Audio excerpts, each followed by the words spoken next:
and welcome to RAMP, Real Access Motivates Progress, live Wednesday night podcast. You know, when you see this face on your Facebook page on Wednesday, you know you're going to be talking about a great topic and a great resource here in Rhode Island or across the country, and tonight is no different. Tonight we have these fine people from Rhode Island APSE, Employment for All, and I cannot wait to share all the incredible work that they do tonight. So thank you, everybody, for joining me tonight. Thank you for having us. We're going to get right into it tonight. We're going to do a little round robin for you to introduce yourself, tell everybody who you are and what you do. Kim, we'll start with you. Sure. Yeah. Hi, everybody. My name is Kim Einloth, and I am the Chief Operating Officer at Perspectives Corporation.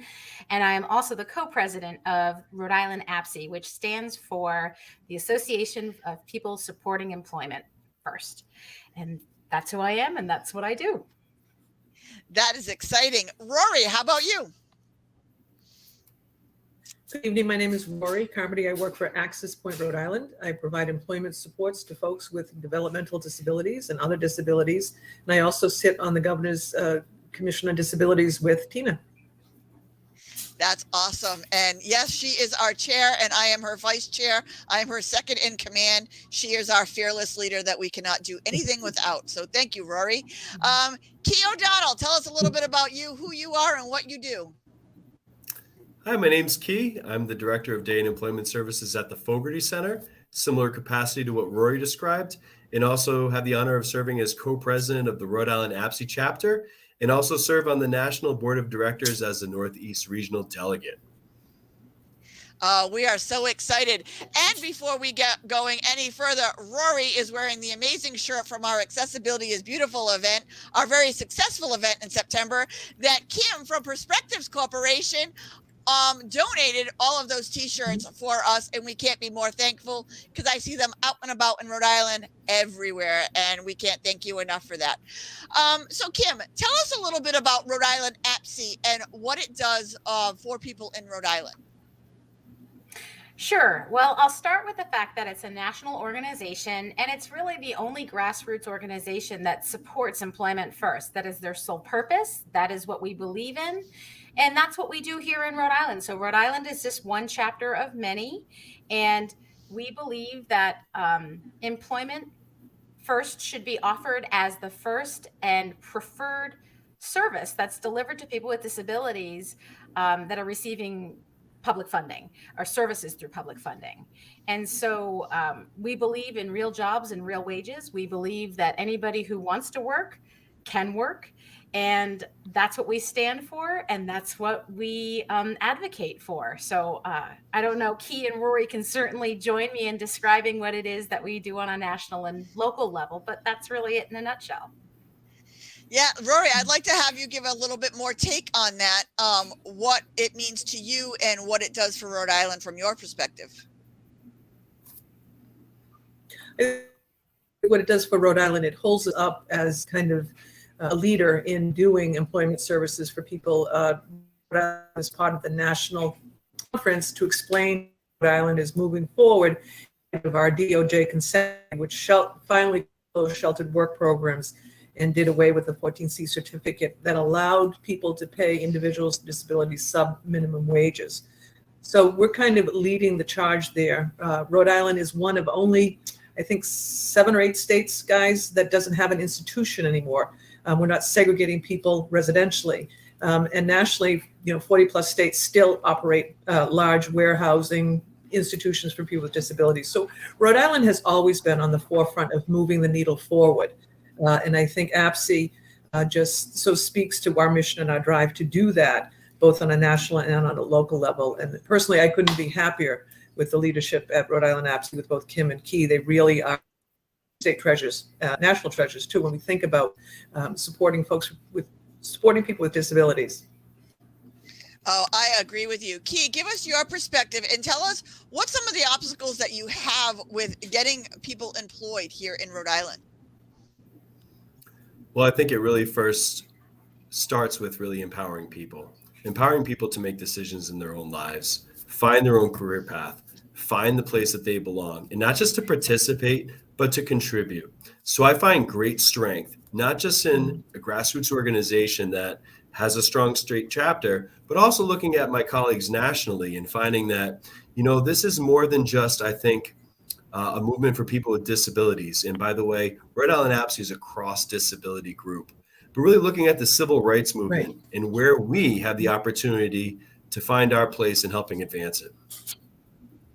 I agree with you. And the first thing I would like to tell every business out there that's listening tonight, because I know there are thousands, people with disabilities are going to be the hardest worker that you ever employ. And yes, do not count them out. I am in a wheelchair, and last summer I was swinging a sledgehammer, putting floors together, painting ceilings, all from my wheelchair.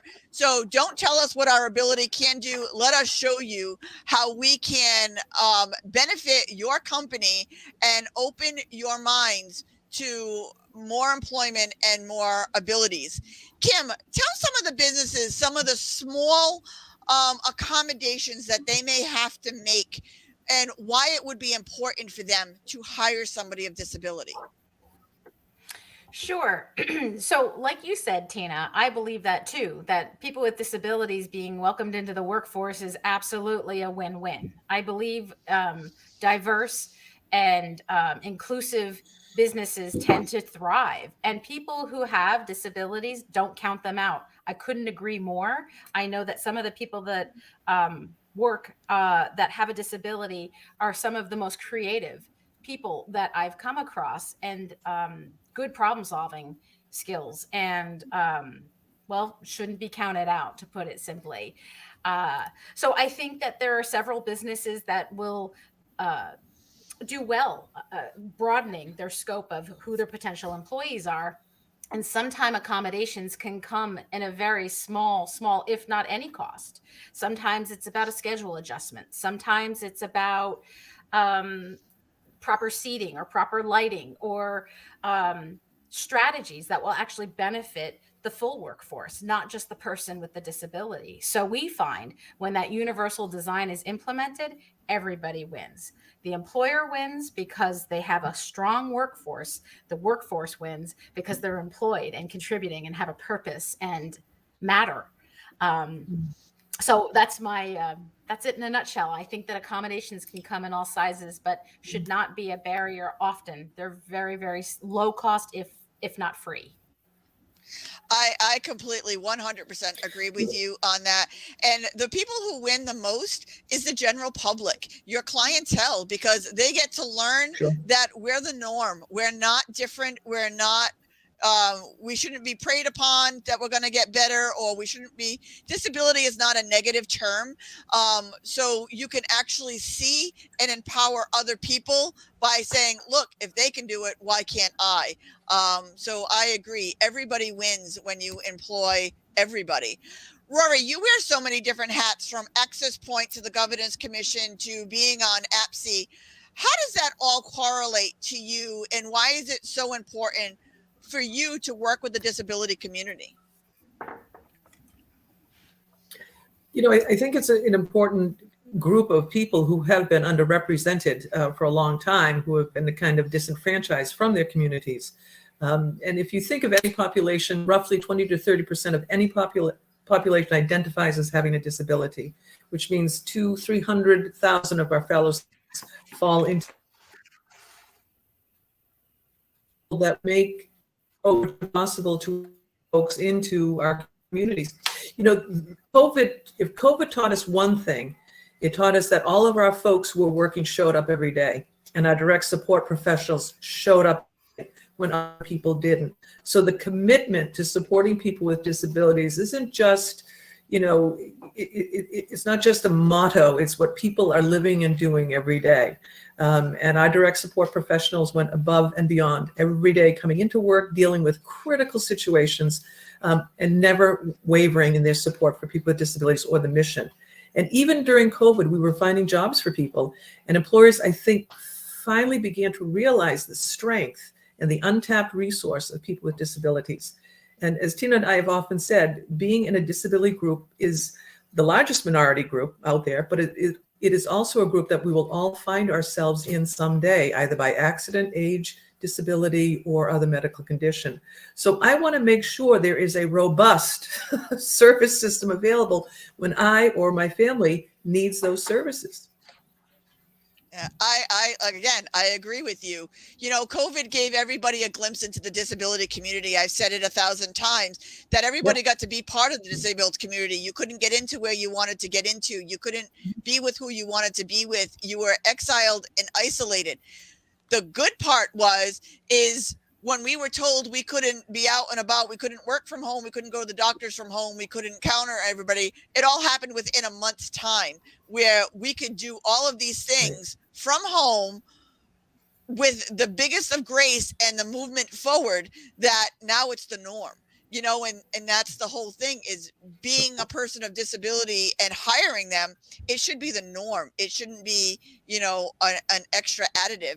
Key, give us your intake of, you know, the disability community and what some of the jobs are that you have found for them and what some of the employers, were they surprised that this community could fit so well into their business?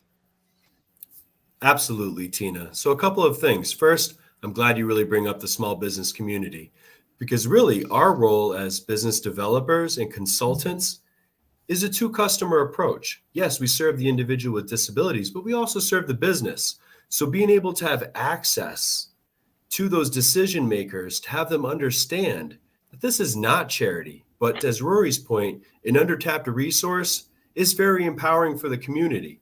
And when you start to look at the strategies that we help implement, it really isn't less about placing people with disabilities and more about following them to the industries that they want to expand their career options with and finding a mutually beneficial approach where it may not always be the job posting of yesterday, but more where a customized approach strategy meeting unmet need can really meet the labor demands of tomorrow.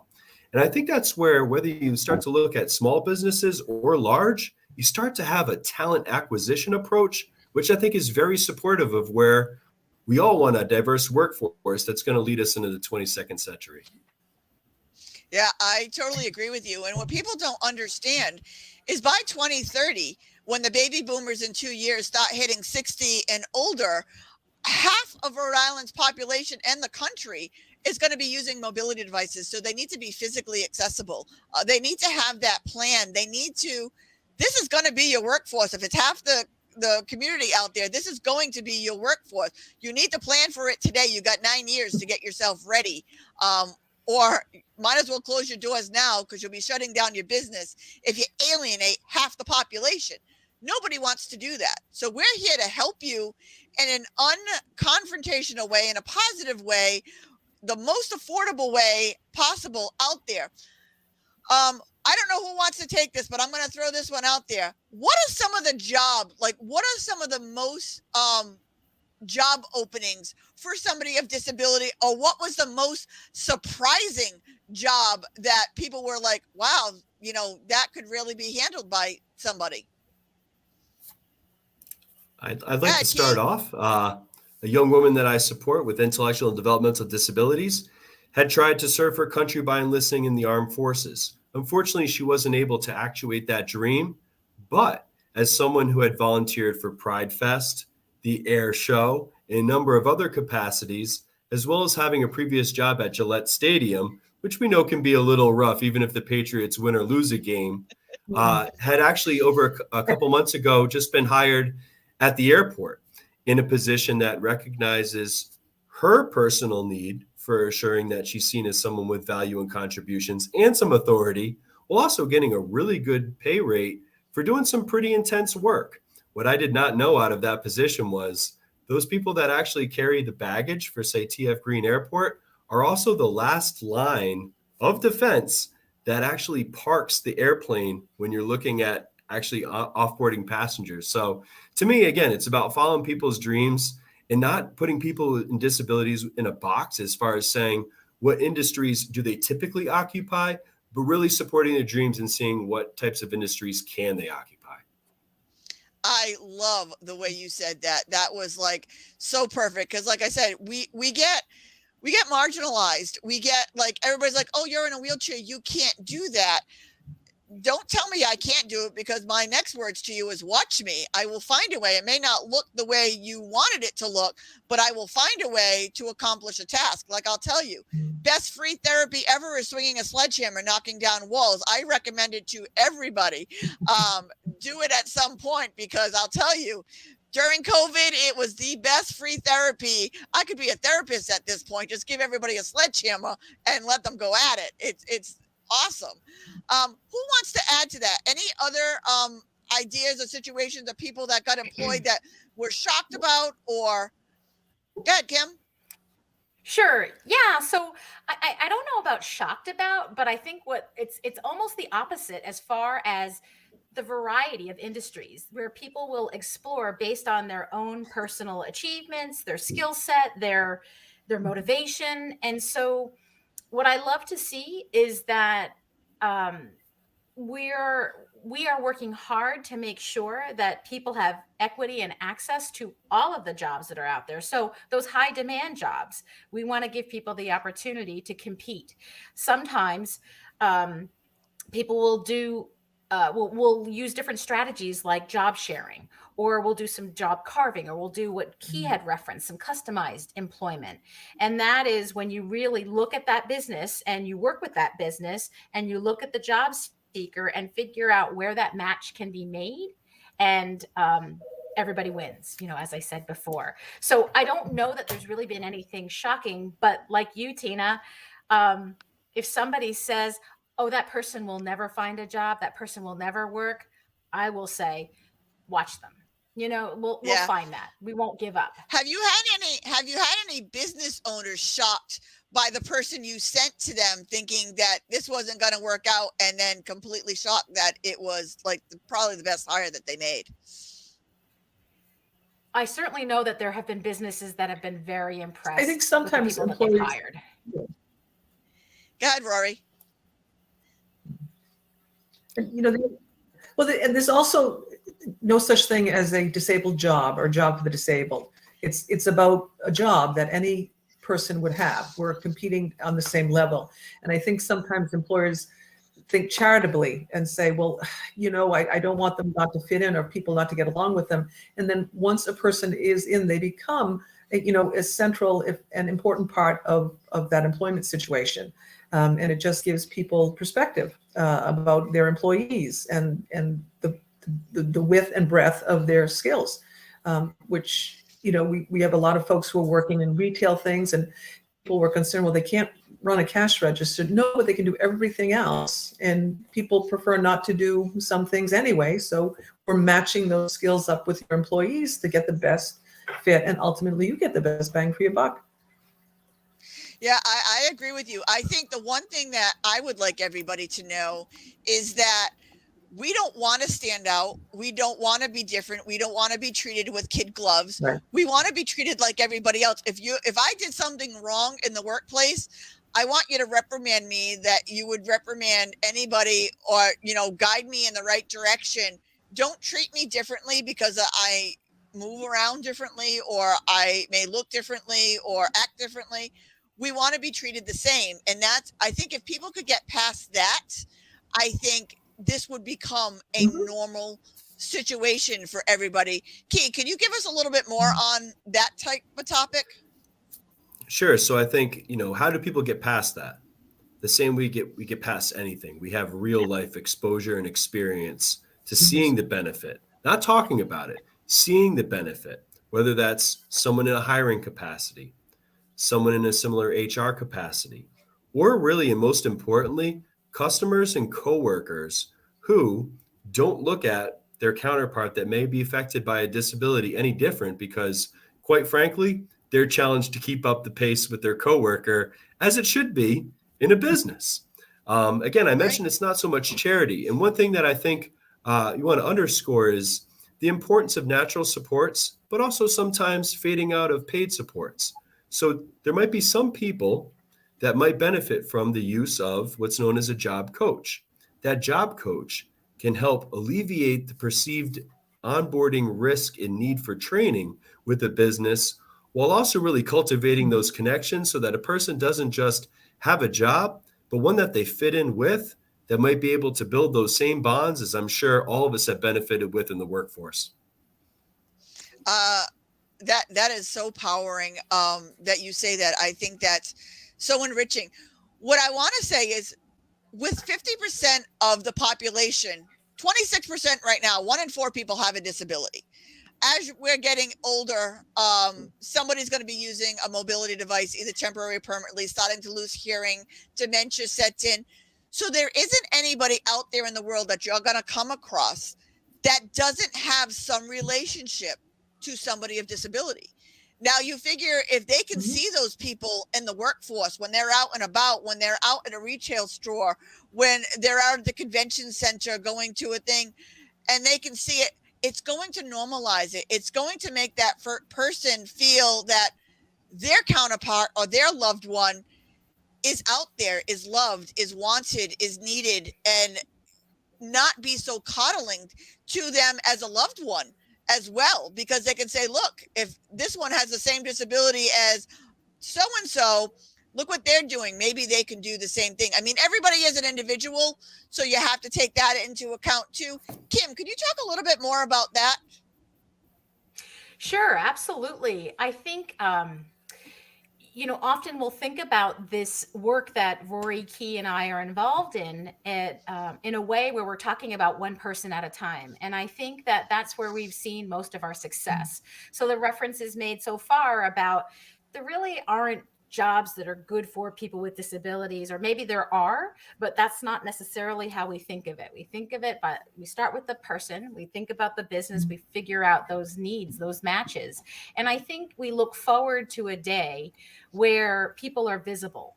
And I mean all people. So Key and Rory know this about me, that I am a fierce equal rights fighter, because I believe that all people are equal.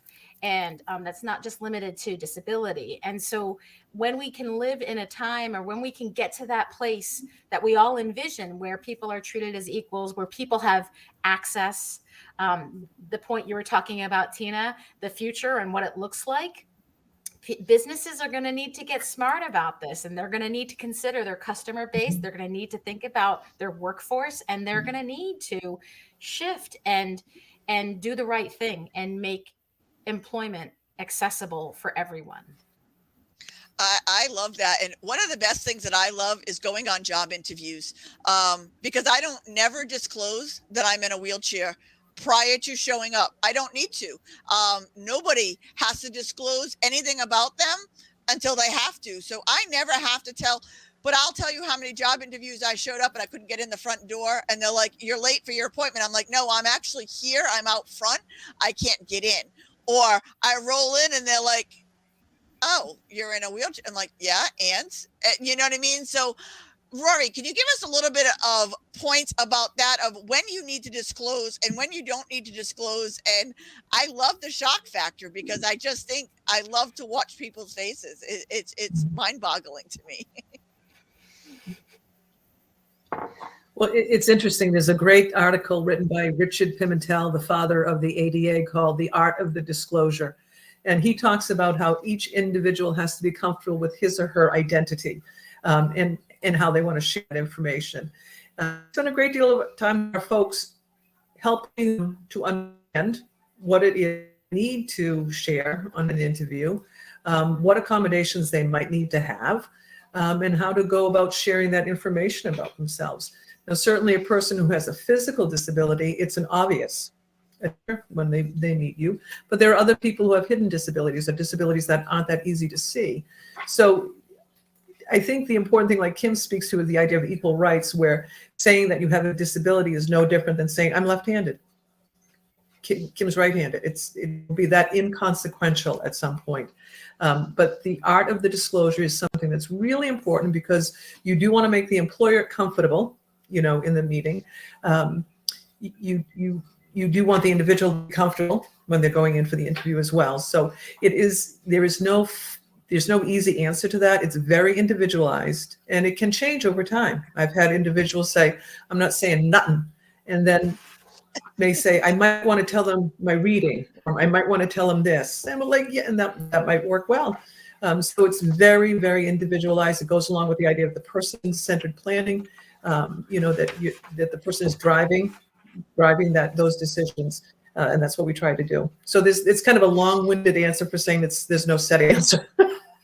Yeah, It's really I agree with you individualized. because there's so many people that have invisible disabilities that may never disclose that they have one, with whether it be mental health or a traumatic stress disorder that may never come up in that job, or whatever. So there's so many disclosures that nobody even has to make. And who's to say what normal is anyway? Because I know a lot of people who fit the normal category that have more issues than I do when it comes to getting a job. I drive with my hands. They may not be able to drive, or, you know what I mean? I can do this. They may not. I mean, they can never tell me they're sold out of seats. I bring my own. So, it's all good. I always have a chair to sit in. So it works for me. You know what I mean? So who's to say what normal actually is? Key, what I would like you to do is tell people how they can contact you and when would be the best time for an employer or an employee trying to get employment.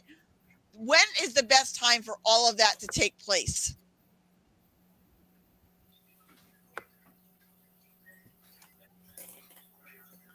I'm sorry, did you say Key Key or Kim? I'm sorry. Oh, Key. Oh, sorry. I thought you said Kim. So you can certainly contact us. We are the chapter of Rhode Island APSE. We also work for a network of provider organizations. So I'd like to say that when someone's, involved in the APSE network, it's nice because they have the balance of heart and head, meaning that not only do they have the proven effective strategies that we've seen to really make a dent within the business community, but they also have that ethical balance and values training that I find to be very unique within this circle and why I'm so magnetized to it.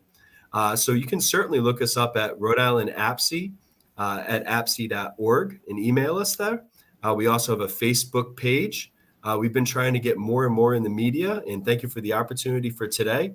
And just to very quickly circle around about one thing you mentioned, and to also use the example that I did around airlines. I had heard an article today about how really airline travel hasn't been changed nor accessed since 1986, about 4 years earlier than the ADA, which addressed public transportation and things like that. So there are all kinds of headway that we can make collectively and collaboratively when it comes towards informing public policy. So one thing that Rhode Island APSE is fairly keynote for is a legislative advocacy event we call Take Your Legislator to Work Day. And Take Your Legislator to Work Day is as simple as a person with disabilities being empowered in their workforce with a business that is benefiting while informing those lawmakers that, again, this is not about a charity or a handout, but simply about opening up the doors of opportunity. We at Rhode Island APSE, I feel, have thrived in being able to utilize that model and really informing not just our state legislators, but our federal Congress and counterparts as well. And we've been very blessed as far as within this past year, because of COVID, we held a virtual Take Your Legislator to Work Day that followed 3 people in essential positions, but also highlighted their essential supports. So when we start to think about how really it's not just about our economy coming back stronger, but think about the underlying supports that may also drive that economy. And that's why it's so blessed to be a part of this group. And really, quite frankly, it's again, a civil rights movement and something that I feel hits home, whether it's now or a couple of years from now, where we might need a little bit of accommodations ourselves. Yeah, it's so true. I mean, especially with the airlines. I mean, you could read negative articles all day long how they destroy 26 wheelchairs a day. So flying in your wheelchair really is something that needs to be addressed. But if you talk to them positively and you make friends, it's all on how you approach them. Your wheelchair stays in one piece because they take a little bit more towards you when, you know what I mean? Which it shouldn't be that way, but you got to do what you got to do, and you got to handle the means that you got to handle. Kim, is there any context that you would like people to know, or when an employee or employer should contact you? Sure. Yeah, we would welcome any contact. As Key mentioned, he mentioned the Rhode Island APSE at apse.org email that anybody can use, whether you're a job seeker or you're a business looking to employ this untapped resource or this untapped workforce. I also put in the chat the apse.org website where you can learn everything about APSE, again, the Association for People Supporting Employment First. And I put the Facebook page up there, as well as a little bit of information on the Take Your Legislator to Work Day that we have managed to use as a really wonderful way to educate and to make sure that we're advocating and making sure that people have a seat at the table, and making sure that people are seen as competitive workers and of value to their existing workforce. I think it's critical that businesses change the way that they're thinking. And I think it's the perfect time. The time is now for businesses to be thinking differently, knowing that there are workforce shortages across industries, across the nation. It is a problem, and people need to start getting smart about who they're hiring and how they're going to conduct business going forward. Yeah, and when somebody has something to You know, prove, I think they are a better employee. So you are so right. Rory, what was that? it really is an economic issue more than it is a human rights issue. And if we looked at it that way, and we looked at the disposable income of people with disabilities who care about them, you're talking billions of dollars. And businesses, if they're smart, they'll want to be able to get that money. So they'll want to make their businesses more accommodating to people with disabilities by hiring people with disabilities, making sure their stores are accessible to people with disabilities, and recognizing that there is an economics to this movement. It's not just about doing something good for people. It's a way businesses will keep open. And I think of as organizations moving out kind of our mind from something good, really be the headhunt. We're providing opportunity to you, and we're also a resource to business. We spend a great deal of time with the employers we work with, offering to do either training around disability awareness, sensitivity, helping them if they have employees or families of employees who need referrals for services. So we become valuable to the employer as well. So we train at different businesses. I train at the police academy just to make sure the proper information about disability awareness, sensitivity, and resources is out there. It's less, again, when it's not the idea of a hand out, it really is a hand up. Yeah, I couldn't agree more, with you, Rory. Keith. And just to add to that, certainly I think it's a cross-aisle, bipartisan, and even in today's politically heavy climate, one that anyone can get behind. Because to Rory's point, it's about people who are lessening their dependence on both federal and state funding, while also contributing to the system by way of taxes. And studies have shown that many people who earn income become vessels of economic stimulus and spend that same type of income within their respective communities. And I'll also just make a somewhat shameless plug that we are a membership-driven organization, and one that not only has an impact within the state of Rhode Island, but has a strong federal advocacy component. So when you actually are a member of Rhode Island APSE, you're fueling the difference, not just in the state, but beyond. Well, RAMP is totally behind APSE, and we are a big supporter of you guys. But I mean, let's break it down to the workforce for dummies. You know, they have all those dummies books for your computer, but you let more people in, you hire more people, they bring family and friends, they spend more money, they make more money to spend more money at other businesses. Everybody's bottom line grows. The more money we put into people's pockets, the more money they put into the economic situation, especially buying local. So where is the downside to all of this? You're employing people that can actually work and contribute and be the best employees that you have. They're going to spend money. They're going to bring their family and friends in. They're going to spread the word that your place is accessible for all people and inclusive. It's a no-brainer. You know, I just don't understand where the barrier is, because More people means more money. More money means your business stays thriving, even through COVID. Because I'll tell you, disabled people spent money during COVID just like everybody else. Disabled people got delivery just like everybody else. Our money matches everybody else's money. We don't have our own set of money that has wheelchair people on it. It's the same money that everybody else has. So let's, you know what I mean? Let's be one. Let's be unified. Let's make it work. Kim, we're nearing the end of the hour. I want you to give everybody your best plug and the biggest thing you want somebody to take away from all of this. I'm going to ask you all the same questions. So Kim's on the spot. You all got time to think about it. Yeah. So I think my message first is treat people as your equal. And I think when you come from that place, you will discover that there is a lot more we can do together than by marginalizing people, by secluding people, by segregating people, by treating them differently, to your point, Tina, that you so eloquently described. So what I'll say is sometimes businesses will hire people who it's not a match and it doesn't work out. And I would say that that's just as true for a person with a disability and a person without a disability. And there are some businesses that may not have had a good experience. But again, I would challenge them to think about, is that solely the people that have a disability, or is that really their experience across the board? So I would think that anybody who has, as a business, hired somebody and it hasn't worked out, I would challenge you to think about how you can work differently. There is a person in our industry of people supporting people with intellectual and developmental disabilities. Mark Gold is his name. And he would say, try another way.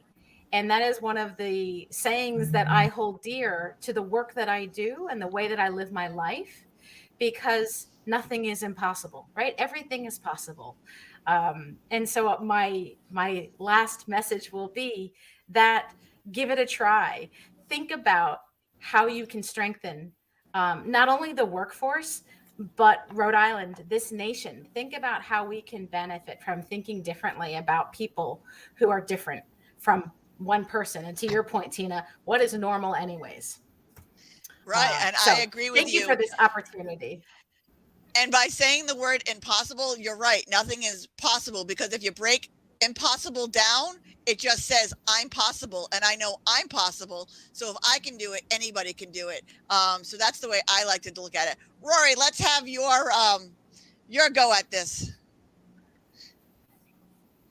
Mine is just take a chance, try it. You got nothing to lose and a lot to gain. You know, there's so many benefits to it, and I think people get nervous, and I think you're afraid of what you don't know. Get out there, meet people, do stuff. We will make it incredibly easy for you, either internships or job shadows. Something will make it incredibly easy. And the other thing I would say is make sure you buy Rhode Island Monthly this month to celebrate Tina Pedersen, who won the Bannister Award for inclusion this month. So I'm sure she will sign a copy later. But just get out there and do it is really all there is to it. And we're there to help and to support. Yeah, and I agree with you, because the fear of the unknown is the worst thing for anybody, whether you have a disability or not. It's the fear of the unknown. The one thing I can say, with being a 4-time cancer survivor, 3-time stroke survivor who now utilizes life from a wheelchair, I learned how to live. I don't put anything off anymore. I live each day as it's my last. I never say no. I always say yes. And if my eyes are open, it is a great day to make a difference in this world. So get past your fear, because what's the worst that you're going to happen? I fall out of my chair on a daily basis. It is not the worst thing in the world. I crawl back in it. It takes me about an hour, but I can crawl back in it and continue on my day. So take it, like Lori said, get past your fear, take a chance, and make a difference in this world, because every single person in this world can make a difference. Key, let's have your take and tell people what you want them to know. Well, Tina, I couldn't agree more with you. We all fall, but it's how we pull ourselves back up that defines us. And to quote another hero of mine, Denise Bissonnette, who once said that it's really not about the barriers. People with disabilities have everything they need to be successful in this world. It's just about having the doors of opportunity being creaked open just a bit in that one shot. So I think it's about also us as professionals in our charge in this. And I'm so very grateful for the organizations, whether it's Access Point, Perspectives Corporation, or the Fogarty Center, and the support that our leadership gives us to not just empower the role that we have and we're paid for, but be able to advance what isn't there yet and make it an actual pathway for our community. And when I mean our community, it's one that still needs some taking back. So let's do this better together. And thank you so very much for the honor and opportunity to be with you all today. One thing I always say is we are stronger together, and not one of our organizations are going to make a dent in this world without each other. So whether you're using Perspectives Corporation, Access Point, Rhode Island, the Fogarty Center, Rhode Island APSE, RAMP, or any other of the organizations that are out there, who cares who gets the credit? Who cares who makes the movement?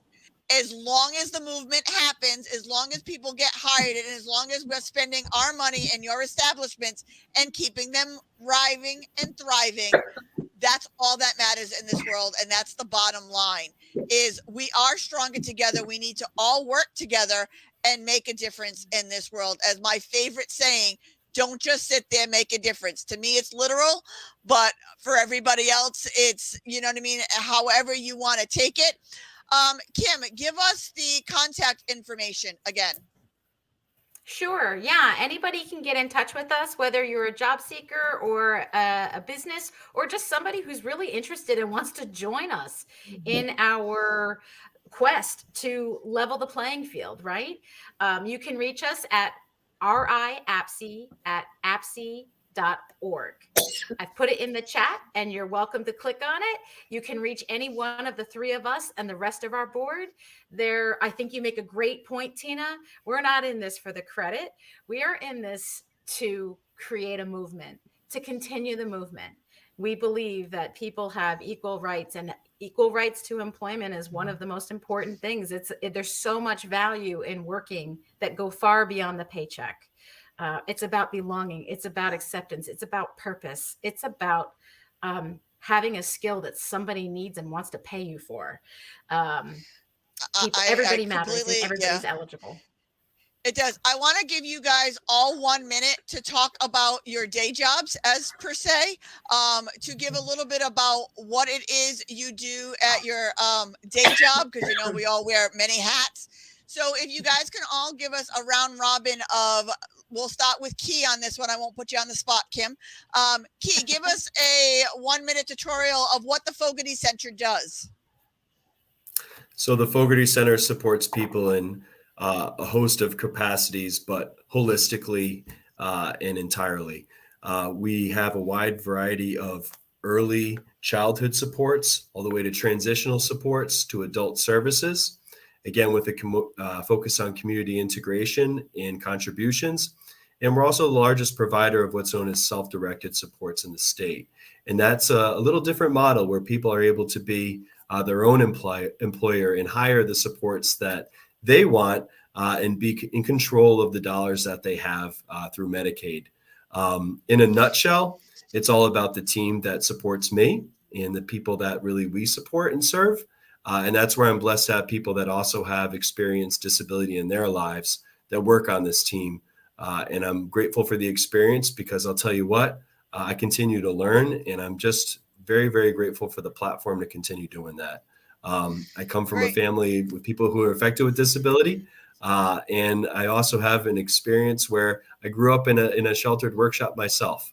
Alongside people with disabilities. So it's been nice to be able to see the transformation statewide, but we're just getting started. Give us the Fogarty Center's website.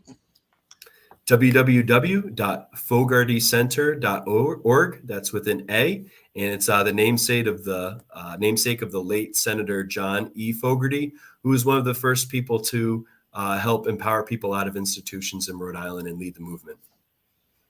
Thank you. Rory, give us your 1 minute of Access Point, Rhode Island. And also don't forget to give us your website and how we can contact you. Sure. www.accesspointri.org. We are one of kind of like the old ARC agencies. So we started off with sheltered work too.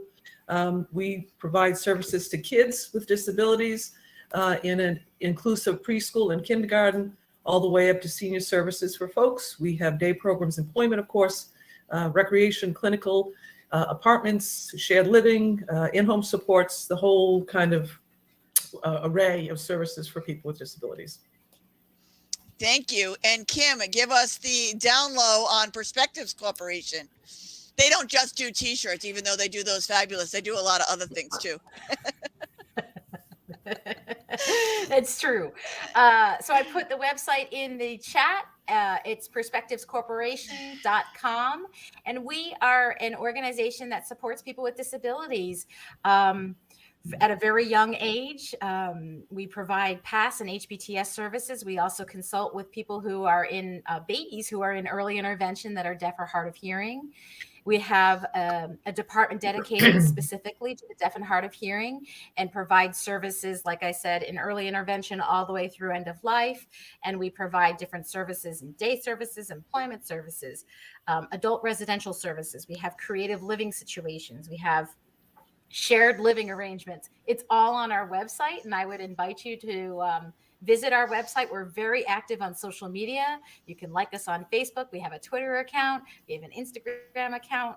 We want to be visible, not Perspectives, the people that we support and provide services to. We want them to have a seat at the table, and we work hard every day to do that.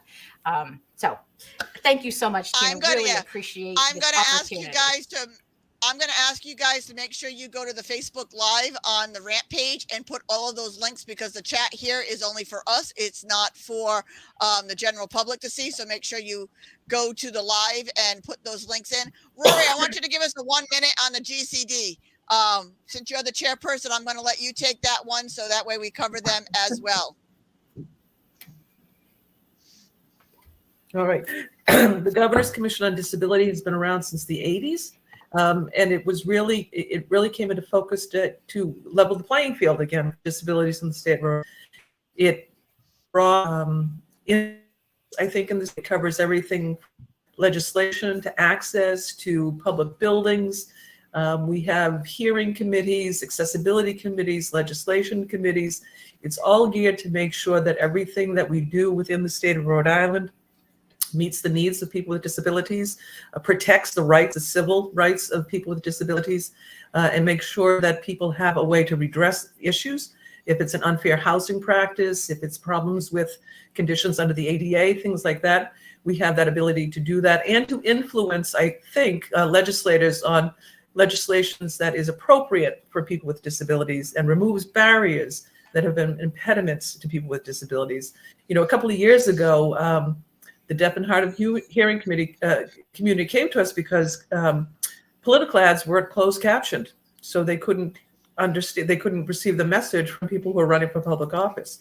So we were able, with legislative, to create an opportunity for legislators that provided political ads closed captioned in the state of Rhode Island. Just an easy way of making it more accessible for people to know what's going on within their state. So that's a lot of what we do. The Governor's Commission is made up entirely of volunteers, except for the 4 staff who are associated with the commission. So it's a lot of input from the disability community who care about them. Yeah, and we do great work. So make sure you're contacting the GCD, which is the Governor's Commission on Disability, because everybody likes acronyms. You know, my dyslexia doesn't like that so much because I mess them up all the time. And I don't know what acronym I'm using for what, but it's all good. So bottom line, in a nutshell, for all of your needs on disability, employment, raising the bar, raising the money, getting hired, hiring somebody, becoming accessible, these are the 4 individuals that you need to contact. Kim from Perspectives Corporation, Rory from Access Point, Rhode Island, Key from the Fogarty Center, all of them from the Rhode Island APSE, me from RAMP. And if you didn't catch any of their websites or their organizations, just message me and I will put you in contact with these amazing people, because not only are they co-workers and friends, they are my friends, and they are people that I can call up and bother on a daily basis and ask dumb questions, because yes, we ask dumb questions. I had a long conversation with Rory earlier today, and her last word to me was, "Who's on your podcast tonight?" I'm like, "I hope you know that, because it's you." So we had that conversation as well today. So Rhode Island APSE for businesses and people looking for employment, Perspectives Corporation, Access Point Rhode Island, the Fogarty Center, and RAMP. I cannot thank you all enough for taking the time out tonight and being on our show tonight. It was so much fun.